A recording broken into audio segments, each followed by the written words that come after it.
नमस्कार दर्शकों, सुदर्शन न्यूज देख रहे हैं आप। आपके साथ मैं हूं विकास ब्रजेश सक्सेना और जवाब तो चाहिए लेकर हाजिर हूं। आज हम बात करेंगे बांग्लादेश टू बरेली, बटेंगे तो कटेंगे। जी हां, क्योंकि आज हम बात करेंगे धर्मनिरपेक्षता की चादर ओढ़े सालों से सो रहे उन हिंदुओं की जिन्हें सेक्युलरिज्म के नाम पर दूसरे देशों में दूसरे धर्मों का दर्द तो महसूस होता है, लेकिन वामपंथ के नशे में चूर इन अपने ही देशों में सालों से प्रताड़ित हो रहे हिंदुओं की पीड़ा नहीं दिखाई देती है। आज हिंदुस्तान में हिंदुओं के इसी वैचारिक बिखराव का कारण यह है कि आज देश में जहां भी मुसलमानों की संख्या बढ़ी है, वहां से हिंदू भगाए जा रहे हैं। केरल, कश्मीर और बंगाल के बाद अब नंबर उत्तर प्रदेश का है। जी हां, उत्तर प्रदेश के बरेली में अब हिंदुओं के अस्तित्व पर खतरा मंडराने लगा है। जहां इलाके में मुसलमानों के आतंक से परेशान होकर हिंदुओं ने, जी हां, खुद हिंदुओं ने अपने घरों के बाहर पलायन का पोस्टर चस्पा कर दिया है, पोस्टर चिपका दिया है। ये जो आप फोटो देख रहे हैं, ये पोस्टर, ये लोग खड़े हैं और ये पोस्टर लगा है, यही पोस्टर चिपका दिया गया है। दोस्तों, सामूहिक पलायन की घोषणा कर दी है। सामूहिक, एक एक शब्द पे बड़ा ध्यान दीजिए दर्शकों। सामूहिक पलायन। हिंदू समाज के लोगों ने, समुदाय के लोगों ने, उनका यह भी कहना है कि इलाके में मुसलमान ईद पर रोड पर बकरा काटते हैं, सड़क पर खिचड़ा बनाते हैं, नमाज पढ़ते हैं और गलती से अगर होली पर उन पर जरा सा भी रंग पड़ जाता है तो बखेड़ा और हंगामा जो है वो खड़ा हो जाता है, जिसके बारे में इलाके के हिंदू अनेकों बार पुलिस में शिकायत दर्ज कर चुके हैं। लेकिन बरेली के हिंदुओं का धैर्य अब जवाब दे गया है। जब उनके पड़ोस में किसी मुस्लिम परिवार ने एक हिंदू घर को खरीदा है, तो उसके बाद अब लोग इसका विरोध करने उतर आए, सड़कों पर आ गए और उन्हें सामूहिक पलायन की घोषणा कर दी है। ऐसे में अब सवाल यह बनता है कि आखिर कब हिंदुस्तान का बहुसंख्यक हिंदू अपने ही देश में पलायन का दंश झेलता रहेगा? यह आज का सबसे बड़ा सवाल है। दूसरे देशों में दूसरे धर्मों के बारे में चिंतित रहने वाला यह वामपंथी वर्ग आखिर आज हिंदुओं पर चुप्पी साधे क्यों बैठा है? आखिर कब तक वैचारिक बिखराव हिंदुओं को तोड़ता रहेगा?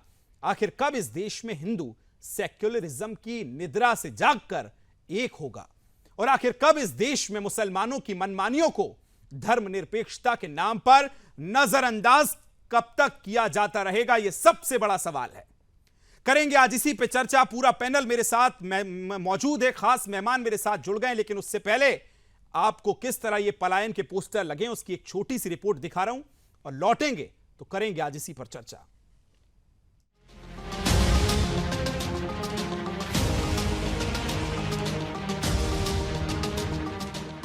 पहले हिंदू पाकिस्तान से भागा, अफगानिस्तान और ईरान से भागा।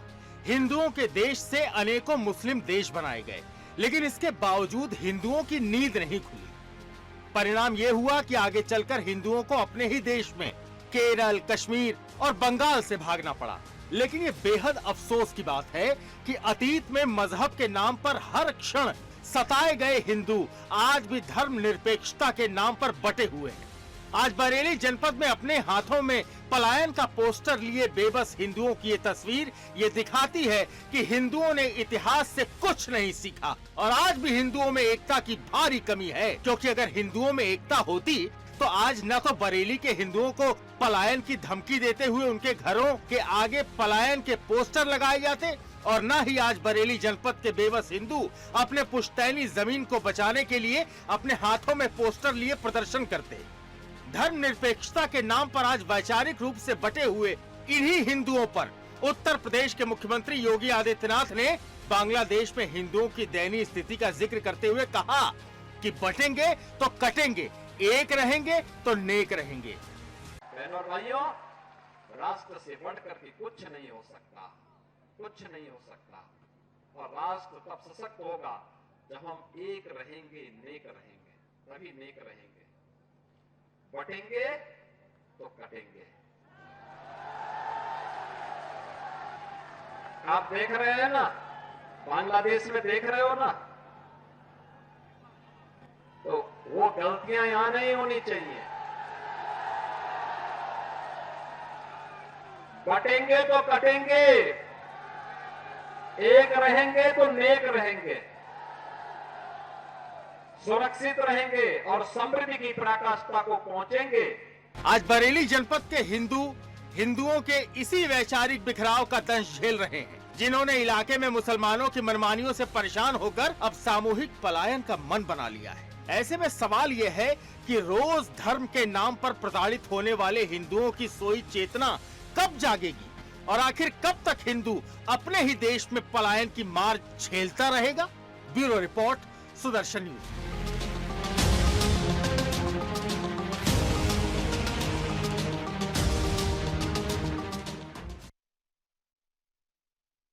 तो दर्शकों, साफ साफ शब्दों में आपने सुना है, मुख्यमंत्री योगी आदित्यनाथ ने कह दिया है कि बटोगे तो कटोगे।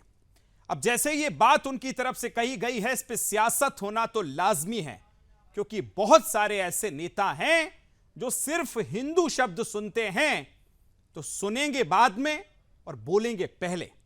अब इस पर प्रतिक्रिया आना शुरू हो गई हैं। समाजवादी पार्टी के अखिलेश यादव और असदुद्दीन ओवैसी ने क्या कहा है, वो पहले सुनवा देते हैं आपको। योगी आदित्यनाथ ने खुद वो भारत की बेइज्जती कर रहे हैं, भारत को कंपेयर कर रहे हैं बांग्लादेश से। क्या वो ये कहना चाहते हैं कि भारत में इलेक्शंस रिग होते हैं? क्या वो ये कहना चाहते हैं कि नरेंद्र मोदी की सरकार इनस्टेबल है? और भारत को बांग्लादेश से वो क्यों कंपेयर कर रहे हैं? और क्या वो ये कहना चाह रहे हैं कि भारत की जनता देश की वफादार ना रहें बल्कि मोदी की वफादार रहें? देखिए, वो प्रधानमंत्री बनना चाहते हैं, कम से कम प्रधानमंत्री का रोल उन्हें नहीं प्ले करना चाहिए। ये काम प्रधानमंत्री जी का है, भारत सरकार का है कि दुनिया में किस देश के साथ कैसे संबंध रखना है। ये पहली बार नहीं मुख्यमंत्री जी कर रहे हैं, मुख्यमंत्री जी पहले भी कह चुके हैं। मुझे उम्मीद है कि दिल्ली वाले इन्हें समझाएंगे कि दिल्ली वाले फैसलों पर वो हस्तक्षेप। तो आपने सुनी अखिलेश यादव और असदुद्दीन ओवैसी ने क्या कुछ कहा है। कोई कह रहा है कि कट्टरपंथ को बढ़ावा दिया जा रहा है एकजुटता की बात करके, तो कोई कह रहा है कि अपना व्यक्तिगत हित है प्रधानमंत्री बनने के लिए। चर्चा की शुरुआत करेंगे। तमाम मेहमान मेरे साथ जुड़ गए। परिचय आपका करवाता हूं। विनोद बंसल साहब जुड़ गए, प्रवक्ता हैं विश्व हिंदू परिषद से। रत्नाकर सिंह प्रवक्ता हैं भारतीय जनता पार्टी से। हाजी नाजिम मुस्लिम स्कॉलर मेरे साथ जुड़ गए। सुरेंद्र स्वामी मेरे साथ जुड़ रहे हैं, राजनीतिक विश्लेषक हैं। आप सभी का बहुत बहुत स्वागत है। और आपसे कुछ ही देर बाद मुझे कांग्रेस से प्रवक्ता और समाजवादी पार्टी से प्रवक्ता भी ज्वाइन करेंगे। चर्चा की शुरुआत सबसे पहले विनोद बंसल जी आपके साथ करना चाहता हूं। इस बयान के अगर हम मायने समझने की कोशिश करें, यह कोई छोटा मोटा बयान नहीं है। योगी आदित्यनाथ जिस मंच से जो मुहिम छेड़ते हैं वो आगे जाती है। उन्होंने साफ कहा है कि यदि बटेंगे तो कटेंगे, लेकिन यह लाइन बोलने से पहले उन्होंने जो परिप्रेक्ष्य बताया वो कहा कि हम बांग्लादेश के उसमें कह रहे हैं, वहां किस तरह की स्थितियां हैं। अगर ये योगी आदित्यनाथ ने बयान दिया है, विनोद बंसल साहब, क्यों जरूरत पड़ी? समझाइए, इसके मायने क्या हैं? कितना बड़ा बयान है ये बयान तो एक सिर्फ रिमेम्बरेंस मात्र है। आपको एक दोहराया गया है, आपको चेताया गया है कि जो कुछ पास्ट में हुआ है जी वो अब दोहराए नहीं, इसलिए आप थोड़ा आगाह रहें। देखिए, आपको श्री दर्शक अच्छी तरह जानते हैं, मुझे लगता है आपके पैनलिस्ट भी इस बात को जानते होंगे कि आखिरकार पाकिस्तान क्यों बना था, बांग्लादेश क्यों बना था, उससे पहले अफगानिस्तान हमसे अलग क्यों हुआ था। और ये जैसे जैसे जो मुगलों का शासन था वो कैसे हुआ था, अंग्रेजों ने हमारे ऊपर हमले करके और हमारी अस्मिता को कैसे लूटा, आखिरकार हमारे संसाधनों को कैसे लूट के ले गए, इन सब के पीछे बटना कटना छटना ही था। वास्तव में हम लोगों को बांटा गया, हमारी संपदा को लूटा गया, हमारी आस्था और विश्वास के केंद्रों पर हमले किए गए और अंततोगत हमें समाप्त करने के सारे कुत्सित प्रयास किए जी। और फिर क्या हुआ, हमारे राजनीतिक नेतृत्व ने क्या किया, कभी डंडा कट जाए इसलिए मुसलमानों को अलग कर दो, हिंदुओं को अलग कर दो। उनको लगा कि मुसलमान जो है ना, मुसलमान कौम जो है उपद्रवी है, इसलिए उसको अलग कर दो, उसको एक अलग धरती दे देंगे तो कम से कम हमारा काम। फिर असदुद्दीन ओवैसी जैसे लोगों को ये लग रहा है कि ये कट्टरता बढ़ाई जा रही है। नहीं, मेरी बात सुनिए पहले जी, बात को पूरा समझेंगे तो मुझे लगता है आपको सीधी तरह से उस पिक्चर को समझ पाएंगे। मैं कहना चाहता हूं, देखिए, जब पाकिस्तान बना तो ये सोचा था कि शायद टंटा टूट जाएगा, मुसलमान उधर चले जाएंगे, हिंदू उधर चले जाएंगे, लेकिन हमने ये देखा कि हिंदुओं को तो काट काट के यहाँ पर ट्रेनों में भर के फेंका गया, और लेकिन मुसलमान वहां बढ़ते चले गए। और आप देखिए हिंदू घटता चला गया। पाकिस्तान, बांग्लादेश, अफगानिस्तान में 0 हो गया, और पाकिस्तान में सिर्फ 2% रह गया। अफगानिस्तान में जो 32% था वो 8% से नीचे आ गया। तो ये जो बंटने के कारण ही हुआ ना जी। आज भी स्थिति भारत के भी कई राज्यों में, कई शहरों में आज भारत का 9 राज्य जो है हिंदू अल्पसंख्यक हो गया है। आप सोचिए ये बंटने के कारण ही है। और आप जिस स्टोरी को आप आज लेने वाले हैं, वहां पर आप देखिए कई घर जो पलायन को मजबूर हैं, वो तो तब है जब योगी जी की सरकार है। आप सोचिए सामूहिक तो रूप से पोस्टर्स लगा दिए गए। ठीक है विनोद बंसल साहब, लौट रहा हूं मैं आपके पास, पहले ओपनिंग कमेंट ले लूं। हाजी नाजिम साहब, जब बात एकजुटता की है तो फिर इसमें कट्टरवाद कैसा है? वो कह रहे हैं कि बटेंगे तो कटेंगे, इसलिए सब एकजुट रहें, तो इससे समस्या क्या है? हाँ विकास भाई, देखिए अभी जिस तरीके से आपका सवाल है, तो आपके सवाल का जवाब विनोद बंसल जी ने पाकिस्तान तक का दे दिया, और ये कहा कि जब पार्टीशन हुआ था यहाँ के जो गए थे। हाँ, मेरी आवाज आ रही है आपको? जी जी आ रही है, बोलिए। हाँ, मैं विकास भाई ये कह रहा था, जब आपका जो सवाल था उसके सवाल के जवाब में विनोद बंसल जी ने क्या कहा था, पाकिस्तान तक की बातें बता दी, और बता दी कि वहां मारकाट हुई है। बहुत सारे इन्होंने उल्टे सीधे जो विवादित बयान है उस तरीके की बातें करी। और जबकि मैं इन्हें बता दूं, ये मुल्क संविधान से चलता है। देखिए हमारे जो वजीर आला ने जिस तरीके से कहा है कि बटेंगे तो कटेंगे, तो देखिए मैं तो ये कहता हूँ कि हम लोग तो वजीर आला के साथ खड़े हुए हैं, क्योंकि हम लोग चाहते हैं कि ये मुल्क जो संविधान से चलता है और मुल्क हमेशा एकजुटता के साथ रहे, एकता के साथ रहे। लेकिन हम लोगों के साथ क्या होता है? हम लोगों के साथ होता है भेदभाव, जिसका परिणाम छतरपुर के अंदर आपने देखा होगा कि एक आलीशान कोठी हाजी साहब की किस तरीके से बुलडोजर लेकर उस कोठी को तोड़ने से पहले जिस थाने पे पथराव किया गया, जिस खाकी पे हमला किया, वो नहीं दिखता हाजी नाजिम साहब आपको? हाँ विकास, वो बड़ा सांप्रदायिक सौहार्द है क्या? सुन लीजिए विकास भाई, मैं वहीं पे आ रहा हूँ। देखिए अभी जिस तरीके से कहा गया कि थाने पर पथराव करा गया, तो हमारा देश संविधान से चलता है, और ये नहीं कि अरे भाई, संविधान के किस किताब में ये लिखा है कि ज्ञापन देने आप जाएंगे तो पथराव कर देंगे, जो लोग थाने के पास पहुंचेंगे उन पे हथियार होंगे, ऐसे ज्ञापन दिया जाता है क्या? विकास भाई सुन लीजिए, ये हमारी सरकार, राज्य सरकार की नैतिक जिम्मेदारी बनती है। कोई भी ज्ञापन देने के लिए चाहता है तो पूरी तरीके से अलर्ट रहना चाहिए कि भी वहां जांच पड़ताल होनी चाहिए। और रही बात दूसरी है, अभी जो आपने ये कहा ना कि वहां पर हथियार लेकर गए वहां पर, तो मैं अभी बहुत बड़ी बात विनोद बंसल साहब, सुन लीजिए, हाजी नाजिम साहब कह रहे हैं कि जब कोई ज्ञापन देने जाता है तो अलर्ट रहना चाहिए। क्या रत्नाकर सिंह जी बताइए जरा, इसका क्या मैं मतलब निकालूं कि अलर्ट रहना चाहिए? बात तो पूरी होनी चाहिए, मतलब ऐसे ही पथराव हो सकता है क्या? विकास जी बात पूरी होनी चाहिए। देखिए विकास जी, ठीक है हाजी नाजिम जी, आ रहा हूं मैं, ओपनिंग एक बार कमेंट ले लूं। बांग्लादेश टू बरेली जो आज मैंने टॉपिक उठाया है उस पर भी बोलिएगा जी, रत्नाकर सिंह जी। विकास जी, चाहे कोई हाजी रहे चाहे कोई काजी रहे, अगर कोई भी गलत तरीके से अगर कोई निर्माण कार्य किया रहता है तो उसको बुलडोज कर दिया जाएगा, जमींदोज कर दिया जाएगा, चाहे वो मोईन खान ही क्यों ना। हम मोईन खान जो एक जो इन्हीं के पार्टी के, समाजवादी पार्टी के एक नेता मोईन खान, जो एक दलित बेटी का रेप करता है, और ये समाजवादी पार्टी उसको बचाने की कोशिश करती है, गुमराह करने की कोशिश करती है जनता को कि नहीं मोईन ने नहीं किया है, लेकिन अंततोगत्वा पता चला ना कि मोईन खान जो इनका नगर अध्यक्ष था समाजवादी पार्टी का, उसी ने रेप किया। तो ये कार्रवाई जरूर होगी, उसके शॉपिंग मॉल को बुलडोज जरूर किया जाएगा। ये भारतीय जनता पार्टी किसी को बख्शेगी नहीं जो इस तरह से काम करेगा। और दूसरी बात मैं कहना चाहूंगा कि देखिए ये बटने और कटने का जो स्टेटमेंट बोला है योगी जी ने जी, मैं आपको एक तरीके से समझा देना चाहता हूं कि किस तरह से ये कहां पे चरितार्थ होता है।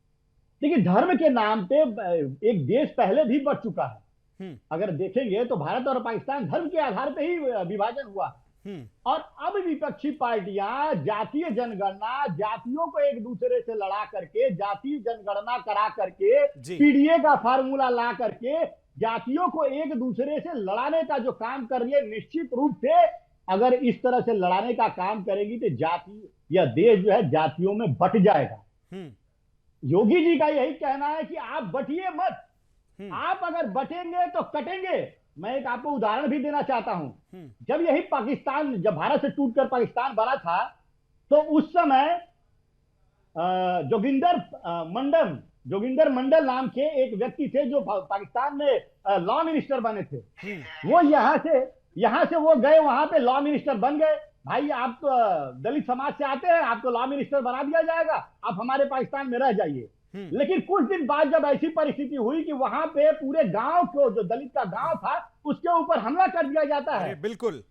इतिहास की अगर हम वर्तमान ही उठा लें तो बहुत सारी ऐसी घटनाएं हैं, लेकिन मैं आपसे ये पूछना चाह रहा हूं, लौट रहा हूं आपके पास सुरेंद्र स्वामी जी, ये जो बात कही गई कि बटोगे तो कटोगे, ये कॉन्टेस्ट है बांग्लादेश का कि वहां जब अल्पसंख्यक हिंदू के साथ ये हो रहा है, तो क्या आपको लगता है कि उस कॉन्टेस्ट में ये भाषण देना भड़काऊ है? नहीं, देखिए, अब सबका अपना अपना नजरिया है इसको देखने का। योगी जी ने राष्ट्र की बात की। हाँ। उन्होंने कहा राष्ट्र सर्वोपरि है और राष्ट्र को हमें मजबूत करना है, राष्ट्र हमारे लिए प्रथम है। बिल्कुल। अब प्रथम राष्ट्र अगर हमारा बना रहे और जैसे पहले हम लोगों के देश के टुकड़े हुए वो नहीं हो, तो आपको बंटना नहीं चाहिए। और बटेंगे तो कटेंगे, ये सिर्फ कोई वायलेंस के रूप में नहीं है। इसमें ये होता है कि जब देखिए आप इस बात से नहीं, नाजिम जी आ रहा हूं, आपके पास आऊंगा, बोलिए स्वामी जी। आप इस बात से नहीं भाग सकते कि इस देश का बंटवारा धर्म के आधार पे हुआ। बेशक आप उसको आज झुटला नहीं सकते। दूसरी बात यह है कि आप इस बात को भी नहीं झुटला सकते कि इस्लाम में अपनी कुरान है जिसके हिसाब से वो चलते हैं, और कुरान में जो लिखा हुआ है अब तो सबके आम सरेआम खुलेआम हो रहा है कि उसमें क्या लिखा हुआ है। तो वहां पे जो प्रवृत्ति है उस प्रवृत्ति को लेकर के एक सुनियोजित ढंग से ये लोग काम कर रहे हैं। आप देख लीजिए इनकी बसावट कहाँ कहाँ पे है। मैं तो होम मिनिस्ट्री में रहा हूं 10 साल, मुझे मालूम है। सारे बॉर्डर्स पे ये बस गए, सारे जितने आपके धार्मिक स्थल है वहां पे ये बस गए, और जितने भी जंगल हैं, समुद्र के किनारे हैं, रेगिस्तान है, वहां ये जाकर के बस गए। लेकिन स्वामी जी एक चीज और जवाब दीजिए, आप जो सारे आंकड़े समझा रहे हैं बिल्कुल मैं मानता हूं, लेकिन बरेली जैसे शहर में आज सामूहिक रूप से हिंदुओं ने जो पर्चे लगाए हैं कि हमें पलायन करने की नौबत आ गई है। क्या मजबूरी रहेगी सर, बताइए, इस पे भी जरा जोर डालिए। देखिए उसकी नौबत बिल्कुल साफ है कि हिंदू धर्म और मुस्लिम धर्म एक दूसरे के बिल्कुल विपरीत है। इनके खान पहन, इनकी रहन, इनकी सोच, ये सब अलग है। तो ये लोग अपनी कॉन्क्लेव्स बनाते हैं। जब ये अपनी कॉन्क्लेव्स बनाते हैं, एनक्लेव्स बनाते हैं, तो वहां ये धीरे धीरे बढ़ना शुरू करते हैं, और जब वहां बढ़ना शुरू करते हैं तो उस माहौल में हिंदुओं को रहना मुश्किल हो जाएगा। यही उनका है कि उनको भगाते जाइए, अपना एरिया वहां पे डोमिनेट करके उस ढंग से रहते रहिए।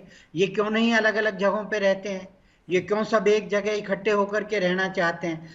तो उसका कारण ये नहीं है कि इनको हिंदुओं से कोई खतरा है, उसका कारण ये है कि आप एरियाज डोमिनेशन करके एरियाज अपनाते जाए। आप दिल्ली की बात ले लीजिए, आज दिल्ली में 5-6 ऐसी कॉलोनीज हैं जहां पे सिपाही अकेले गश्त करने नहीं जा सकता।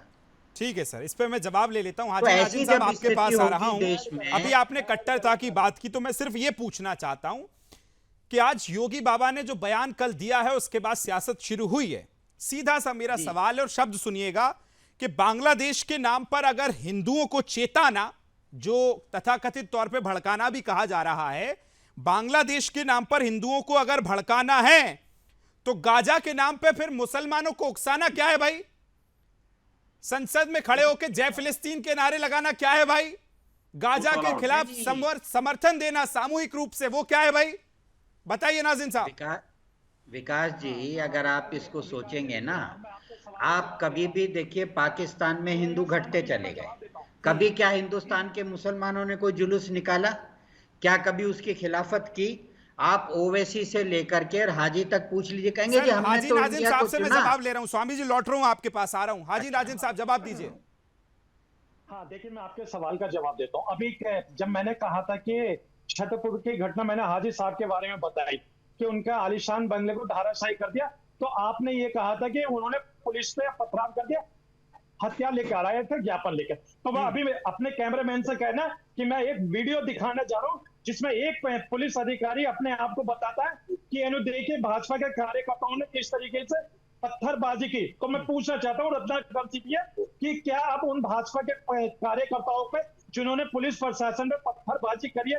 अरे भाई हो गया है न्याय, छतरपुर में कब तक अटके रहेंगे साहब? न्याय हो गया है, बुलडोजर चला दिया है। आज जो मुख्य आरोपी था वो पकड़ा भी गया है, छुपके सरेंडर करने जा रहे थे, पुलिस ने पकड़ा लिया है। अब गाड़ी वहां मत उलझाइए। विनोद बंसल साहब, सीधा सवाल मेरा यही आपसे कि बांग्लादेश के नाम पर जब हिंदुओं को चेताना भड़काना है तो गाजा के नाम पर मुसलमानों को उकसाना क्या है फिर भाई? जय फिलिस्तीन के नारे क्या है, बताइए बंसल साहब।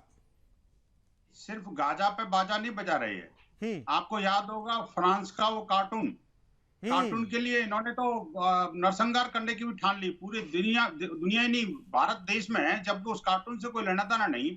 जिस व्यक्ति का कार्टून बनाया उस व्यक्ति को किसी ने देखा नहीं, सुना नहीं, जाना नहीं, उस पर कोई नाम नहीं लिखा था, उसके लिए जान लेने को उतारू हो गए।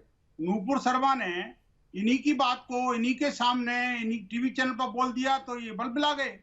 अरे भाई, नूपुर से नाराज होकर के इतने बलबिला गए, सरतन से जुदा की गैंग खड़ी हो गई। भाई कमाल है। फिर संविधान भूल जाते हैं।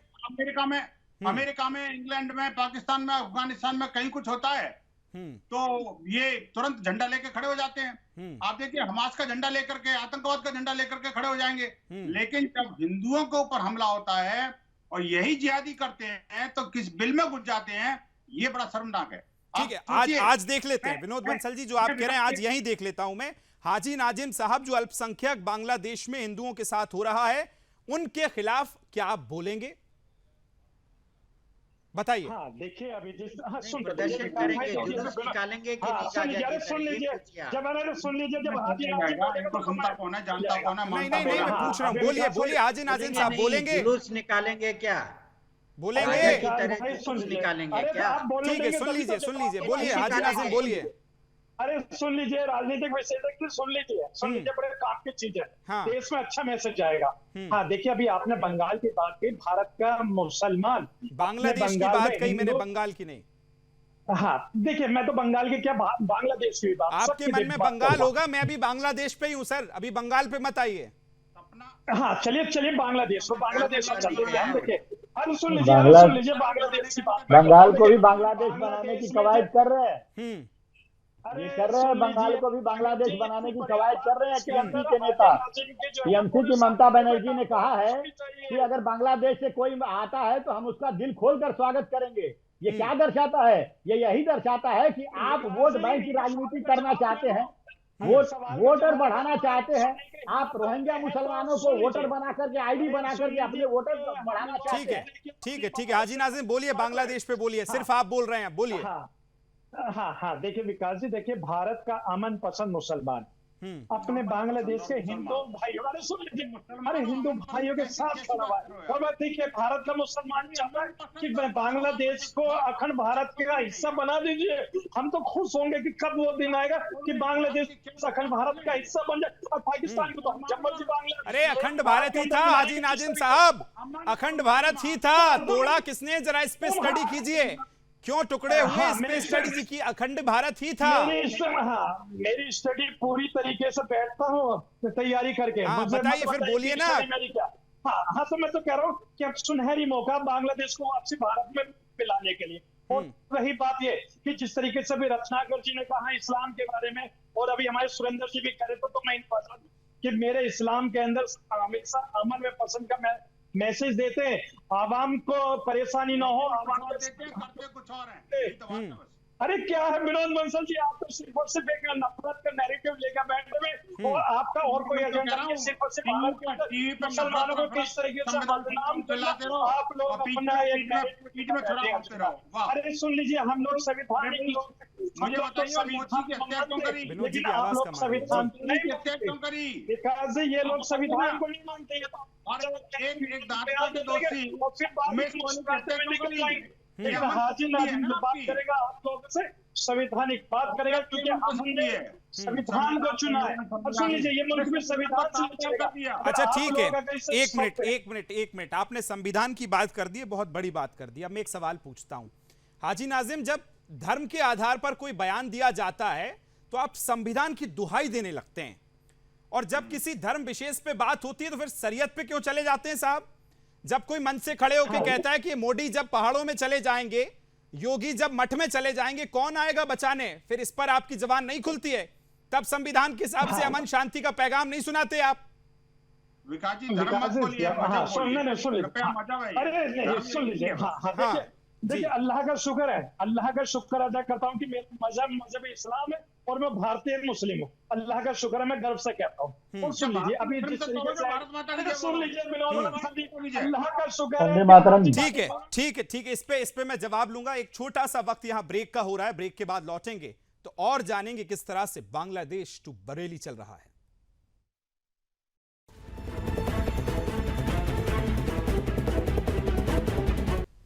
उन लोगों की बात आपने ध्यान से सुनी होगी जो वहां पे रहवासी हैं, वो सीधे रूप से आरोप लगा रहे हैं कि ये एक व्यक्ति जो है ऊंचे दाम में आकर के ये घर खरीदता है, उसके पीछे कहीं ना कहीं वो जो महिला है उसका एक बहुत बड़ा कुनबा है, और वो कुनबा वहीं पास में ही दूसरी जगह पे रहता है जहां पे मुस्लिम बाहुल्य एरिया है, और बड़ी ही साजिश के तहत वो परिवार वहां पे खरीदता है एक मकान, और उस मकान से के बाद दूसरा मकान खरीदेंगे, तीसरा मकान खरीदेंगे। जैसा कि आपने स्वामी जी की बात कही कि एरिया डोमिनेट करने का जो इनका एक नेचर रहता है, वो उसी के प्रोसेस के तहत वो वहां जाते हैं और खरीदते।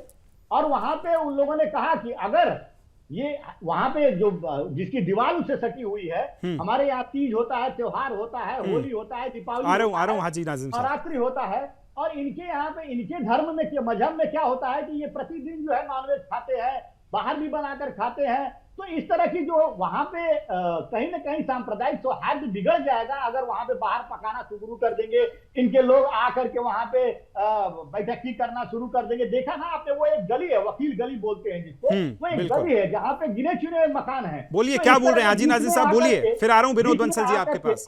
बीच में आकर के बैठ जाएंगे, और इस तरह से इनकी रीति रिवाज अलग है और हमारा रीति रिवाज अलग है, और कहीं विघ्न व्यवधान अगर किसी भी धर्म में पड़ता है, किसी धर्म के लोगों में, तो निश्चित रूप से क्लैश होगा वहां पे। इसीलिए वहां के ठीक है सर, पॉइंट टेकन, लौट रहा हूं आपके पास। बोलिए हाजी नाज़िम। हाँ विकास भाई, देखिए मेरी बात अधूरी रह गई थी।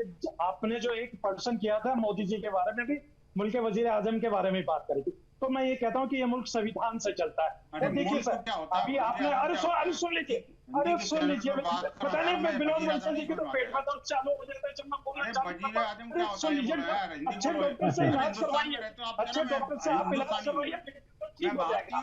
हाँ विकास जी आप सुन लीजिए, अभी जब आपने जो है ओवैसी साहब के बारे में जिक्र करा संसद का, तो मैं कहता हूँ कि इसी संसद के अंदर दानिश जो सांसद था उसको मुल्ला और उसको भाषा का प्रयोग किया गया, उसके शान के खिलाफ ऐसी गंदी भाषा का प्रयोग किया भाजपा के एक सांसद ने। तो संसद की बात तो ये आती है, देखिए लोकतांत्रिक मुल्क है। ये उकसाने का काम किसने किया था ये नहीं बताया आप लोगों ने, उकसाया कौन? उकसा करके और आप आरोप लगा देंगे भद्दी घसी। अभी वो वहां पे सांसद महोदय जो है अपनी बातों को रख रहे थे, पीछे से उकसाने का काम आप लोग करते हैं और बाद में आरोप हमारे ऊपर लगाते हैं। पूरा मुस्लिम समाज हिंदू भाइयों के साथ है, और लेकिन उसका रिएक्शन आप क्या करते हैं? झुग्गी झोपड़ी में रहने वाले मुसलमानों के घरों को तोड़ते हैं, क्या आप ये बता दीजिए आप? अरे भाई छतरपुर में जो बिल्डिंग गिराई गई है, जो कोठी गिराई गई, वो जो क्या था, वो झुग्गी थी क्या? वो जिन्होंने मुसलमान जो झुग्गियां तोड़ी गई, क्या उनके घर पर बुलडोजर चलाने की हिम्मत है भाजपा के प्रवक्ताओं में? बता दीजिए। लेकिन मुसलमान के ये सिलेक्टिव पॉलिटिक्स है, ये सिलेक्टिव पॉलिटिक्स है। मैंने असदुद्दीन ओवैसी पे पूछा, जो बयान आज आया उस पे आपने नहीं बोला, दुनिया भर के केस गिना दिए हैं। चलिए छोड़िए, मैं आपसे ये पूछ रहा हूँ विनोद बंसल जी, ये जो पर्चे लगाए गए हैं और ये जो वहां परेशान है हिंदू, वो खुद कह रहे हैं कि यहां से में पलायन की स्थिति आ गई है, तो ऐसी स्थितियां, ये कौन लोग हैं जो अलग अलग सेक्टर में जाकर बांग्लादेश बनाने की कोशिश कर रहे हैं? देखिए, इनकी स्ट्रेटजी बड़ी समझनी पड़ेगी। हम आखिरकार जो रोड पर नमाज पढ़ने का विरोध क्यों करते हैं, उसके पीछे कारण ये नहीं है कि हम कोई नमाज के विरोधी हैं, हम उस एग्रेसिव और जो कब्जाधारी मानसिकता के विरोधी हैं। जो सामंतवादी सोच चीन की है, साम्यवाद की है, वही जो कब्जाधारी सोच जो है ना, ये इस्लाम के कट्टरपंथियों की है। आप देखिए ये जिस तरह से अगर एक बार भी आपने मौका ले लिया तो इनका हो जाता है। हाजी नाज़िम रुक जाइए, आपके पास आ रहा हूं। जब आप बोल रहे थे तो विनोद बंसल साहब चुपचाप सुन रहे थे, अब सुनिए जरा, बोलिए साहब। यही प्रवृत्ति इनकी जो है ना, इनकी प्रवृत्ति हर कॉलेज में होती है। जब भी कोई हिंदू बाहुल्य क्षेत्र होता है, वहां पर एक जना जाएगा, औने पौने दाम में कॉलोनी को जमीन पहले अपना किराए पे लेगा मकान, और किराया भी अच्छा खासा देगा। धीरे धीरे करके वो किराएदार जो है ना, बाकी 2-4 किराएदारों को और बसा लेगा अपने साथ में, और उसके बाद में धीरे धीरे करके जो आसपास का जो वातावरण है वो दूषित होना शुरू हो जाएगा। तो जो आपने हाई रेट पे लिया था मकान, उसके बाद में बाकी लोग सब लो रेट पे बेच करके पलायन को मजबूर हो जाते हैं, क्योंकि इनके साथ रहने की प्रवृत्ति वो उनकी नहीं बन पाती, क्योंकि रहने नहीं देते। आप स्थिति देखिए ना कि जहां पर जो मीट फेंकने लग जाएंगे, आपको गंदगी फेंकने लग जाएंगे, आप उधर से निकलोगे तो आप मुंह पर जब तक रुमाल नहीं रखोगे तब तक आप निकल नहीं पाओगे, और बहन बेटियों की इज्जत के साथ खिलवाड़ होने लग जाएंगे, उनको फब्दियां कसने लग जाएंगे, उनकी छेड़छाड़ करने लग जाएंगे, लफ्जियात के केसेस शुरू हो जाएंगे। मंदिरों पर जो आप देखिए कि अभी भीलवाड़ा के अंदर किस तरह से अपने जन्माष्टमी के दिन गाय को काट करके और उसकी पूंछ को लटका के छोड़ गए। आप देखिए कि आज हमारी त्योहार के दिन ही जो है ना, त्रिपुरा के अंदर काली माता के मंदिर को विध्वंस कर दिया। आखिरकार मुझे बताइए कौन सी मानसिकता है जो कि अपने भाग्यनगर हैदराबाद के अंदर जन्माष्टमी के दिन जो है, जन्माष्टमी की रात्रि को हमारे मंदिर पर हमला कर दिया। भाग्यलक्ष्मी और जो माता का मंदिर था, मंदिर की गर्भगृह को तोड़ दिया। आप सोचिए पूरी रात कल हमारे कार्यकर्ता वहां सो नहीं पाए। और ये लगभग स्थिति वही है सर जो कल बांग्लादेश में हमने देखा। जन्माष्टमी पर कृष्ण जी के मंदिर में किस तरह से तोड़फोड़ हुई, वही स्थिति भारत में भी बनती नजर आ रही है। क्या कहेंगे स्वामी सुरेंद्र स्वामी जी? वही लगभग तस्वीर। मैं एक चीज जोड़ना चाहता हूँ इसमें, जी मैं एक चीज और जोड़ना चाहता हूँ इसमें। बांग्लादेश का जो नाम लिया उन्होंने बातों में, वो इसलिए लिया बांग्लादेश का नाम कि वहां पर सब अत्याचार हिंदुओं पे हो रहा है, उनके घर जलाए जा रहे हैं, उनका कत्ल हो रहा है, वहां पे दूसरे दरिंदगी हो रही है। तो वहां तो कोई नहीं पूछ रहा है कि भाई आप दलित हो कि आदिवासी हो या कि आप सवर्ण हो कि ओबीसी हो, कोई नहीं पूछ रहा है। वो तो हिंदू देखा और मारो। तो इसीलिए जो कटने वाली बात है, और बांग्लादेश का उन्होंने क्यों दिया उदाहरण, ओवैसी साहब हैं, इनसे पूछिए कि आप उस दिन कहाँ थे जब सलमान खुर्शीद ने कहा कि हिंदुस्तान में बांग्लादेश वाले हालात हो जाएंगे, जब कांग्रेस के सज्जन वर्मा ने मध्य प्रदेश में कहा कि यहाँ बांग्लादेश वाले हालात हो जाएंगे, जब राहुल गांधी कहते हैं कि मोदी प्रधानमंत्री बन गया तो देश में आग लग जाएगी, जब उनकी अजीज कुरैशी कहाँ है, फिर सैम पित्रोदा कहाँ है, ये सब बड़े नाम है। तो इसलिए हम ये कह रहे हैं कि वो एक चेतावनी है, ये होता रहा। और खाली इतना नहीं है, देखिए ये इतना कटना नहीं है। 2014 से पहले जो कानून बने इस देश में, देश तो हिंदुओं को दिया और कानून मुसलमानों के लिए इन्होंने बनाए। आपने हिंदू मैरिज एक्ट बनाए, जो नागरिक समान कानून हिंदुओं के बनाए, मुसलमानों के नहीं बनाए। आपने वक्फ बोर्ड मुसलमानों के लिए बनाया, हिंदुओं के लिए नहीं बनाया। ये कहीं भी कहते हैं हमारी जमीन है वो वक्फ की हो गई, और हिंदू कहे कि मेरा मंदिर में आप यहाँ पे वजू कर रहे हो, तो वो कहे कि साहब ये तो हमारा है। नहीं, फिर वो तो बहुसंख्यक अत्याचार कहते हैं, बहुसंख्यक है इसलिए अत्याचार हो रहा है, फिर ऐसे टारगेट होता है। ठीक है सर, आपने जो जवाब रखा, आपने जो बात रखी, उस पर मैं जवाब ले लेता हूँ। हाजी नाजिम साहब जवाब दीजिए, जो विनोद बंसल साहब ने सवाल किया था उसका भी, और जो सुरेंद्र स्वामी जी कह रहे हैं उसका भी। फिर रत्नाकर जी आपके पास आ रहा हूँ। हाँ विकास जी, देखिए जिस तरीके से विनोद बंसल जी के सवाल थे वो निराधार थे, उनका कोई तथ्य नहीं। सुन लीजिए, वो सिर्फ एक झूठ का प्रोपेगेंडा है भारत के आपके नेशनल चैनल पे बैठते हैं, सिर्फ और सिर्फ उनका एक एजेंडा कि किसी भी तरीके से झूठ फैलाया जाए। अरे सुरेंद्र स्वामी जी बोल रहे थे यार, अभी वो बोल रहे थे सर, विनोद बंसल जी ने नहीं बोला है। मुझे पता है कि आपको नींद में भी वही दिखते हैं, जब आप सुबह सो के उठते होंगे तब भी आपको विनोद बंसल जी का चेहरा दिखता होगा। वो नहीं बोल रहे, सुरेंद्र स्वामी जी बोल रहे थे, मैं उनको मना कर देता हूँ। सर मत बोलिए, हाजी नाजिम को बोलने दीजिए थोड़ा, बोलिए। हाँ विकास जी, मुझे तो ख्वाब के अंदर से भारत के अलावा और कोई मुल्क नजर नहीं आता है। अब सुन लीजिए, आप सीनियर हैं, आप सीनियर सिटीजन हैं जी। ठीक है सर, मैं पूछ ले रहा हूँ, सुरेंद्र स्वामी जी पूछ ले रहा हूँ, प्लीज बोलने दीजिए। हाजी नाजिम, उनका सीधा सा सवाल है कि आप बांग्लादेश के हिंदुओं के साथ खड़े हैं? हाँ विकास जी, आप सुन लीजिए, देखिए अब आपको, अरे सुन लीजिए, आप सुनना ही नहीं चाहते। मैं तो ये कहता हूँ कि हम बांग्लादेश के हिंदू भाइयों के साथ हैं, पूरी दुनिया के मानवता के साथ है, मानवता सुरक्षा होनी चाहिए। ये लोग क्या सुन लीजिए, निकाला, आप जुलूस की बात कीजिए ना, मानवता भाषण नहीं चाहिए, आपका एक्शन चाहिए, साझा वाला एक्शन चाहिए कि आप निकालिए जुलूस। कल सारे मुसलमान पूरे हिंदुस्तान में कहें कि हम हिंदू बांग्लादेश के हिंदुओं के साथ खड़े हैं, कल जुलूस निकालिए। अब एक चीज बताइए, जब फिलिस्तीन में हुआ, गाजा पट्टी में हुआ, तो वो दर्द अब सबने गाया, भारत में सबने गाया। अब बांग्लादेश पे इतना कुछ हुआ तब क्यों नहीं कहते आप? यहां डिबेट में 40 मिनट तो आप जरूर कहेंगे कि पूरा देश सांप्रदायिक है और पूरा देश संविधान से चलना चाहिए, लेकिन जैसे अभी विनोद बंसल जी कह रहे थे ना, कहना कुछ है करना कुछ है। बांग्लादेशियों के लिए जुलूस निकालेंगे, ये गाजा के फिलिस्तीन के लिए। ठीक है सुरेंद्र जी, लौट रहा हूं आपके पास 10 सेकंड। रत्नाकर जी कुछ कहना चाह रहे हैं, बोलिए रत्नाकर जी। संविधान का भाषण देखिए, ये आज मानवता की बात कर रहे हैं जी। अब मैं बात कर रख लेता हूँ जी। जैसे ये अभी आप मानवता की बात कर रहे हैं और हिंदू हितैषी होने की बात कर रहे हैं, लेकिन जब हम सीए के माध्यम से अपने अल्पसंख्यक हिंदू भाई जो पाकिस्तान में है, अफगानिस्तान में है, बांग्लादेश में है, उनको यहाँ की नागरिकता देने की बात करते हैं, कवायद करते हैं, तो ये सीए को गलत बताते हैं। और वही रोहिंग्या मुसलमानों को जो अवैध घुसपैठिए हैं उनको वोटर आईडी देकर अपना वोट बैंक बनाते हैं, तब तो इनको बड़ा अच्छा लगता है। टीएमसी के नेताओं के, समाजवादी पार्टी के नेताओं के इनको बड़ा अच्छा लगता है। और ये कहते हैं कि कोई भी बांग्लादेश से मुसलमान आएगा तो हम उसका दिल खोलकर स्वागत करेंगे। अरे ये दिल खोलकर स्वागत नहीं, ये उनका वोटर बना करके अपना वोट बैंक से अपने हित साधने की कोशिश कर रहे हैं। और आज देख लीजिए बांग्लादेश में जिस तरह से अत्याचार हो रहे हैं, वहां पे घट रहे हैं हिंदू, चाहे पाकिस्तान में हिंदू घट रहे हैं, चाहे अफगानिस्तान में हिंदू घट रहे हैं। यहाँ पे वो परिस्थिति जो है, अगर आप सर्वे उठाकर देखेंगे तो ये 43% बढ़े आजादी के बाद, हम हिंदू तो 8% घटे हैं ना। तो ये इनकी मानसिकता है, पूरा इनकी मानसिकता है गजवाए हिंद बनाने की। और अगर आप देख लीजिए, हाजी नाज़िम जवाब दीजिए।